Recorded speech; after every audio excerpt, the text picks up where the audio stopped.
Hi hello नमस्कार, कशा आहात तुम्ही सगळे. मी पुष्पा तुमचं सगळ्यांचं स्वागत करते माझ्या या यूट्यूब चॅनलमध्ये. तर आज आहे ना, मी तुमच्यासोबत एक स्पेशल रेसिपी शेअर करणार आहे, ती म्हणजे पावभाजीची. तर पावभाजीची जी रेसिपी आहे ना, ती प्रत्येकाची वेगळी वेगळी असते. तर माझी जी रेसिपी आहे ना, ती मी आज तुमच्यासोबत शेअर करते.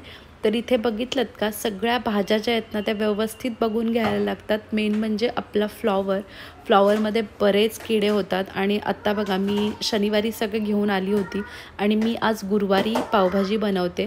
तरी पण व्यवस्थित परत फ्लॉवर चेक करूनच आता मी भाजीमध्ये टाकणार आहे. तर इथे मी आहे ना, गरम पाण्यामध्ये फ्लॉवर ठेवलेला आहे, ज्याच्याने जर काही किडे असतील ना तर ते निघतील.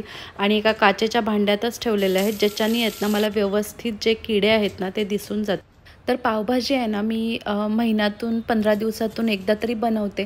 कारण या सगळ्या ज्या भाज्या आहेत ना, ह्या आपण एकत्र म्हणजे कधी खात नाही. म्हणजे बीन्स बोला किंवा फ्लॉवर, ह्याच्या भाज्या लागायला देखील चांगल्या लागत नाहीत. आपण जरी खाल्लं ना तरी मुलं खात नाहीत, तर त्यांना देखील ह्या पोटामध्ये गेल्या पाहिजेत ना. तर मी मग पावभाजी बनवते.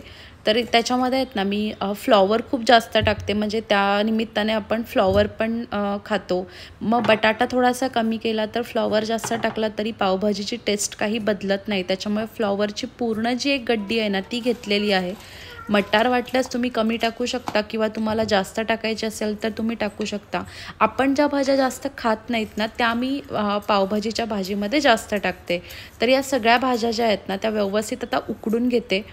तर माझा हा जो कुकर आहे ना, तो 4 लिटरचा आहे, ज्याच्यामध्ये माझी ऑलमोस्ट भाजी म्हणजे आरुषला खूप आवडते आणि आम्ही नुसती देखील पावभाजी खातो, त्यामुळे मी भरपूर बनवते.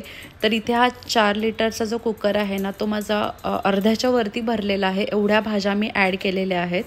आणि आज माझ्याकडे बीट नव्हतं ना, तर बीटने आहे ना पावभाजीचा कलर एवढा छान येतो. शिमला देखील मी 2 टाकते, पण आज मी एकच टाकलेली आहे, कारण फ्लॉवर मी जास्त आज ॲड केलेली आहे.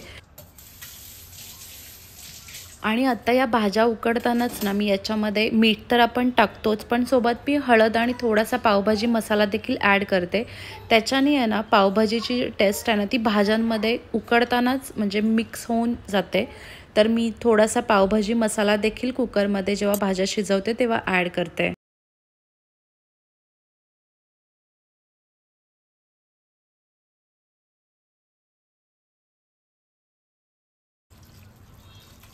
तर आता ह्या कुकरच्या मी एक 3 शिट्ट्या जरी केल्या तरी भाज्या व्यवस्थित शिजतात. आणि बटाटा वेळ लागतो म्हणून सगळ्यात खाली, आणि बाकीच्या सगळ्या ज्या भाज्या आहेत ना, त्या वरती आहेत. तर कुकर होईतोपर्यंत आहे ना, मी दिवाबत्ती वगैरे करून घेतली. तुळशीजवळ थोडीशी छोटीशी अशी रांगोळी काढली, आणि दिवा मी कधीतरी तुळशीच्या समोर लावते. तर घरामध्ये असं नुसतं बसून राहायला मला बिलकुल आवडत नाही. मी काही ना काहीतरी वेगळं करत असते, आणि मला त्या सगळ्या गोष्टी करायला खूप आवडतात. जेव्हा मी जॉब करत होते तेव्हा देखील मी ह्या सगळ्या ज्या गोष्टी आहेत, म्हणजे ऑलमोस्ट गोष्टी करायचे.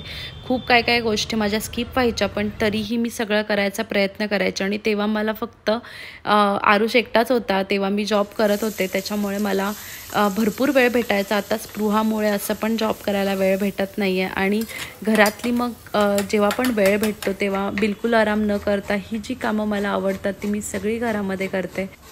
तर असो, आता आपण रेसिपी स्टार्ट करूया. तर इथे आहे ना, मी कांदा परतून घेते आहे. तर तुम्ही बघितलं असेल मी किती कांदा टाकलेला आहे. मी 4 मीडियम साईजचे कांदे घेतलेले आहेत, ते छान परतून घेते. आणि हा जो कांदा कट केलेला आहे ना, तो आपल्याला पावभाजीला वरून टाकतो आपण कच्चा कांदा, तो पण एकत्र मी कट करून घेते. म्हणजे कसं होतं ना, कांद्याचा आपला जो कचरा आहे ना, तो एकत्रच गेला जातो, म्हणजे नंतर आपला ओटा जो आहे ना, तो बिलकुल पण खराब होत नाही.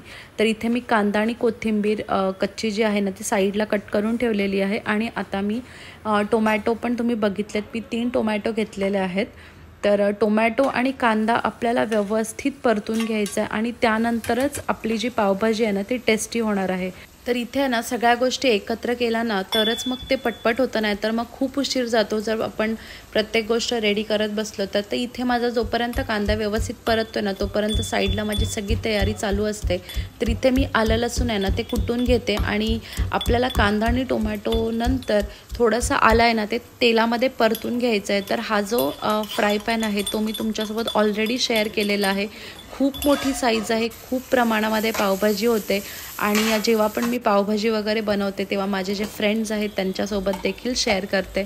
तर मी जेव्हा पण बनवते तेव्हा थोडीशी जास्त क्वांटिटीमध्ये जरी बनवलं ना तरी वेस्ट बिलकुल पण जात नाही. आणि पावभाजी अशी गोष्ट आहे ना की जी आपण कधी पण खाल्ली तरी चांगली लागते. तर हे बघा, इथे मी आलं लसूण पण तेलामध्ये परतून घेतलेलं आहे. त्यानंतर सगळे मसाले टाकायचे आहेत. मसाले टाकल्यानंतर आपल्याला थोडा वेळ झाकून ठेवायचे, ज्याच्याने त्या मसाल्यांना तेल चांगलं सुटेल. आणि पावभाजीचा जो मसाला आहे ना तो तुम्ही बघितलात मी भरपूर टाकलेला आहे. पावभाजीचा मसाला जेव्हा आपण पावभाजी बनवतो तेव्हा आपल्याला खूप जास्त लागतो.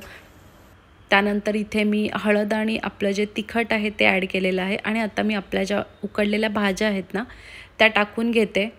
तर पावभाजीमध्ये मी बीट नेहमी म्हणजे टाकते, पण आज माझ्याकडे नव्हतं त्यामुळे मग मी ते स्किप केलेलं आहे. पण जर तुम्ही बघितलात ना तर कलर ऑलमोस्ट रेड आलेला आहे, कारण माझ्याकडे जे लाल तिखट आहे ना ते तिखट कमी पण त्याचा कलर जास्त आहे. त्याच्यामुळे त्या लाल तिखटाने ना थोडासा रेडिश कलर आलेला आहे पावभाजीला.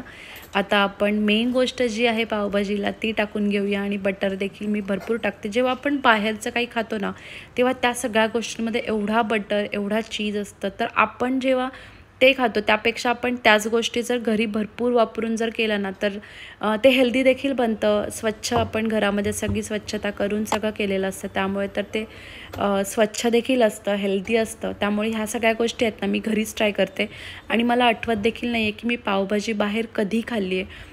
म्हणजे वर्षानुवर्ष मी पावभाजी बाहेर खात नाही, कारण घरामध्ये एवढी छान होत असेल तर मग बाहेरची टेस्ट लागत देखील नाही. तर असे हे जे सर्विंग बाउल्स वगैरे आहेत ना हे मला खूप आवडतं. पहिल्यापासूनच या सगळ्यांचा मला भरपूर शौक आहे. त्यामुळे आहे ना जेव्हा पण जेवण असं काही वेगळं असतं ना त्या दिवशी मी हे सर्विंग बाउल्स किंवा ह्या सगळ्या गोष्टी आहेत ना काढते बाहेर क्रॉकरीमधून. क्रॉकरी युनिटमधल्या सगळ्या गोष्टी ह्या फक्त गेस्टसाठीच आहेत असं नाही आहे. मी देखील कधीतरी घरामध्ये वापरते. छान वाटतं घरामध्ये आपल्याला स्वतःसाठी आपण ह्या अशा सगळ्या गोष्टी करू शकतो. आणि विकेंडला तर मी भरपूर ह्या सगळ्या गोष्टी करते. विकेंडला आहे ना मी कधीच म्हणजे असं साधं जेवण चपाती भाजी बनवलं असं नाही आहे, काहीतरी वेगळंच बनवते. कारण आरुष घरी असतं त्याच्यामुळे त्याला गरम गरम देता येतं. ना तर जनरली मुलं डब्यामध्ये तर थंडच खातात. तर म्हटलं घरामध्ये जेव्हा असतात तेव्हा सगळ्यांना गरम सर्व करावं असं मला खूप वाटतं.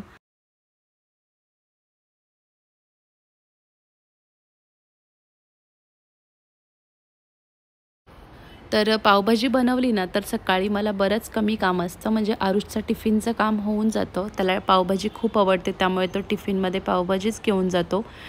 त्यामुळे मग सकाळी बघा आजचं जे रुटीन आहे ना ते थोडंसं वेगळं आहे. सकाळी मी लवकर अंघोळ करून घेतली आणि त्यानंतर देवपूजा केली आणि मग परत संदीपचं टिफिनची तयारी करायची होती. तर ते थोडेसे उशिरा जातात त्याच्यामुळे मला थोडाफार वेळ भेटतो. तर मी झाडांना पाणी वगैरे टाकून घेते आणि नंतर देवपूजा करून घेते. देवपूजा करून झाल्यानंतर संदीपच्या टिफिनची तयारी करायची होती.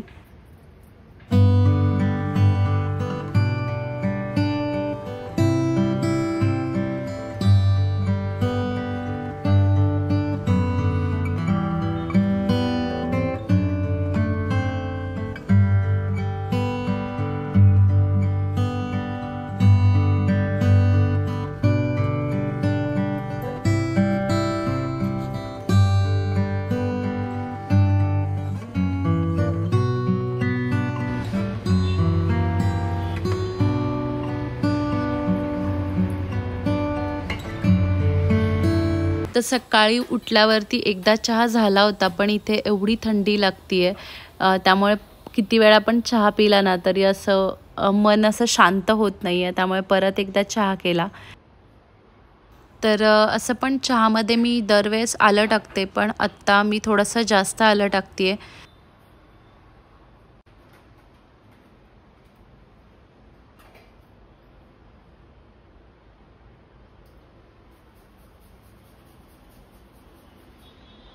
तर आज आहे ना त्यांच्या टिफिनमध्ये फक्त चपाती भाजीच होती. त्यामुळे म्हटलं अजून एक काहीतरी बनवायचं होतं. तर ती रेसिपी देखील आज तुमच्यासोबत शेअर करते. तर ती देखील एक स्पेशल रेसिपी आहे. मशरूमची रेसिपी आहे. मशरूम आणून ठेवला होता.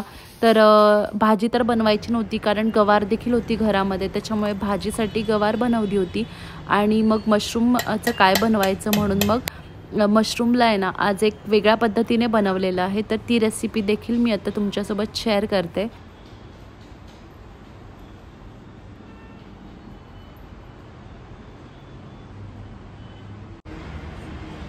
तर खूप थंडी लागत होती आणि स्लीवलेस घालून काहीच काम होणार नव्हतं, त्यामुळे मी परत मग स्वेटरच घालून सगळी काही तयारी केली. तर इथे आत्ता अजून एक स्पेशल रेसिपी मी तुमच्यासोबत शेअर करते. तर इथे आहे ना, त्यासाठी मी इथे मशरूमचे 3 कट मारून घेतलेले आहेत. मोठा मोठा ठेवायचा आहे मशरूम. तर आपण ह्या मशरूमला आहे ना, आपण जसं फिश फ्राय करतो तसं फ्राय करून घेणार आहे. एवढा छान लागतो हा मशरूम, म्हणजे जे व्हेज लोकं आहेत ना त्यांच्यासाठी ही जी रेसिपी आहे ना ती तुम्ही नक्की ट्राय करू शकता. तर मशरूम फ्रायसाठी आहे ना, इथे आपल्याला लसूण घ्यायचा आहे आणि थोडीशी कोथिंबीर घ्यायची आणि हे वाटून घ्यायचे. वाटताना तुम्ही थोडंसं पाणी देखील ॲड करू शकता. तर तुम्ही कोथिंबीर किती पण घेतली तरी पण टेस्ट काही चेंज होणार नाही आहे, त्यामुळे मी कोथिंबीर थोडीशी जास्त घेतलेली आहे. आणि हे ना मी थोडंसं पाणी टाकून वाटून घेते आणि आपल्याला आहे ना थोडा वेळ मशरूम आहे ना तो मॅरिनेट करून ठेवायचा आहे.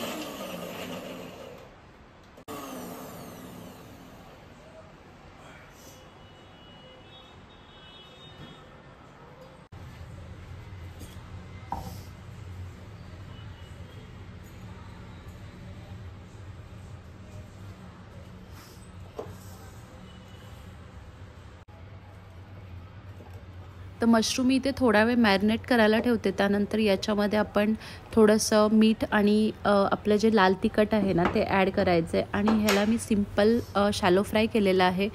मशरूमला शिजायला खूप जास्त वेळ लागत नाही. एक 5 मिनटामध्ये मशरूम जो आहे तो शिजून जातो.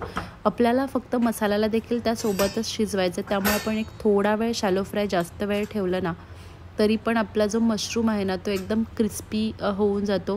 तर अशा पद्धतीने आपलं हे जे छोटीशी अशी मशरूम फ्रायची जी रेसिपी आहे ना ती रेडी होईल. तर आय होप तुम्हाला ही देखील रेसिपी नक्की आवडली असेल. तर यामध्ये मी परत थोडंसं धनाजिराची जी पावडर आहे ना ती माझ्याकडे नेहमी बनवून ठेवलेली असते, ती देखील ॲड करते. आपल्याला जे काही मसाले आवडतात, जे मी फिशला लावते त्या सगळ्या गोष्टी मी इथे मशरूमला देखील लावलेल्या आहेत. त्याच्यामुळे खूप छान लागतो हा मशरूम.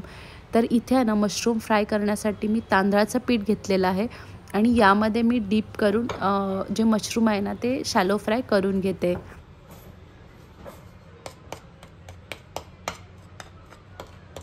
यामध्ये मी थोडंसं मीठ देखील ॲड केलेलं आहे. तर तांदळाचं जे पीठ आहे ना ते आपण जेव्हा आपण काही शॅलो फ्राय करतो ना त्यासाठी जर वापरलं ना तर एवढी टेस्ट छान येते.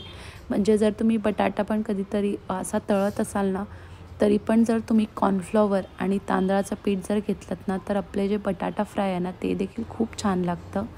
तर जनरली आहे ना मी टिफिनमध्ये फक्त चपाती भाजी वगैरे असेल ना तर तेव्हा काहीतरी अजून एक देते टिफिनमध्ये. तर आज म्हटलं मशरूम फ्राय देऊया.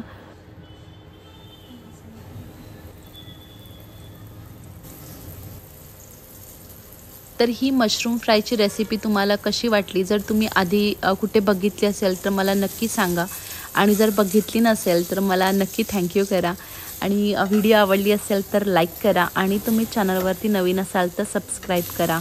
तर मी अशी काही खूप एक्सपर्ट नाही आहे वेगळ्या वेगळ्या रेसिपीज तुमच्यासोबत शेअर करायला, पण माझं जे रुटीन आहे ते मला तुमच्यासोबत शेअर करायला आवडतं, म्हणून मी रेसिपीज तुमच्यासोबत शेअर करते. तर कोणती एखाद दुसरी रेसिपी असेल की जी जुनी असेल आणि आपल्या लक्षात नसेल तर तुमच्या ते लक्षात यावं त्यासाठी देखील मी काही रेसिपीज ज्या आहेत त्या तुमच्यासोबत शेअर करते. तर आय होप तुम्हाला माझे जे रेसिपीज आहेत त्या आवडत असतील. मी कशा पद्धतीने माझं रुटीन ठेवते ते तुमच्यासोबत शेअर करायला मला खूप आवडतं. तर संदीपचे जे टिफिन आहेत ते ऑलमोस्ट काचेचेच आहेत, कारण तिथे आहे ना त्यांना ओव्हन असतो गरम करायला आणि आम्हाला सगळ्यांना गरम गरम जेवायची सवय आहे.